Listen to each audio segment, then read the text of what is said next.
You can't choose between the two because they are directly proportional.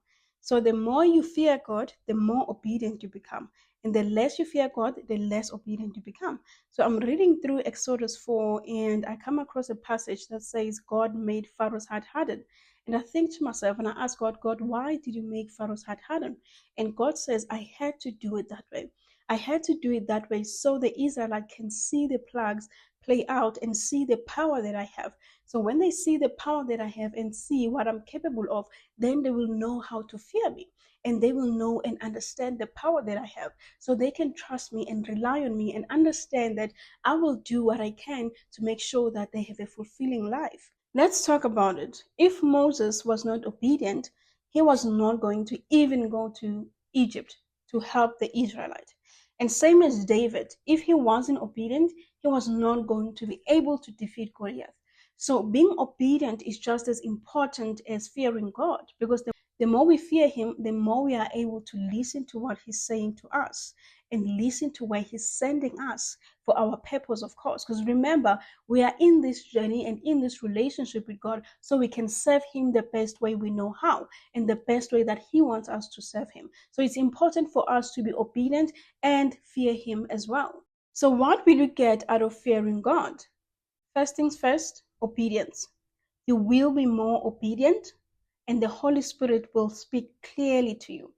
Secondly, you will get courage to shy away from sinning or doing things that you know are not aligned with God. Thirdly, it will help you have a clearer understanding of God's power, of what He is capable of and what He can do. So that will help you grow your faith and understand that there is nothing God cannot do. So it leads me to my next point to say, do not limit God's power, because that is a mistake that we do, that even if we go through certain things and we think to ourselves, God cannot change this situation, God cannot heal me, God cannot give me a job, God cannot help my family. That is where we limit God's power and it reflects on our faith. Because then if you doubt God's power, then it means you have little faith. If you doubt God's power, then it means your faith is not strong enough. And that will make you spiral to depression or sadness or anxiety, everything that God doesn't want for you. Okay, now maybe you're wondering, how can I fear him? Yes, I want to fear him, and yes, I want to be more obedient, but how do I do it? So I always give out this example that if my mother or my father says to me, do not touch that sweet or do not eat that chocolate, I won't do it out of respect for them as well as the love that I have for them. So it's the same as God. So if God says to us, do not steal, we don't do it because we love God and we fear him and we respect him. And if that example still doesn't suffice for you and you feel like, I don't really get the push from this example, then when someone, right, this one is a bit violent, but right, we're going to push it to that extent. So when someone has a gun on you and says, do not move, you will not move out of fear, right?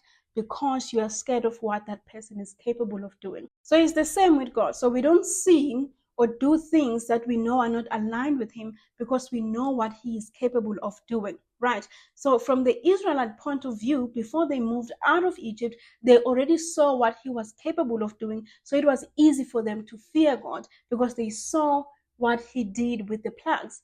But here today, we didn't see it, but we know the value that God has in our life, as well as we know what he's capable of. So this means that you can fear God out of love, right?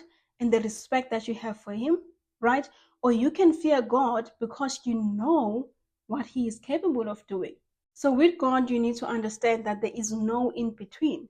It's either you fear God or you don't, or you have faith or you don't. So we don't stay lukewarm or we don't stay in between. As Proverbs 9 verse 10 says, the fear of the Lord is the beginning of wisdom. And we can only allow the wisdom and the knowledge of God to flow through us once we start fearing God. Thank you so much for being here today with me. I hope you will like and comment. You can just share anything you want to share in the comment and tell me how you found this session. And please do subscribe if you haven't. Thank you so much. I'll see you next time.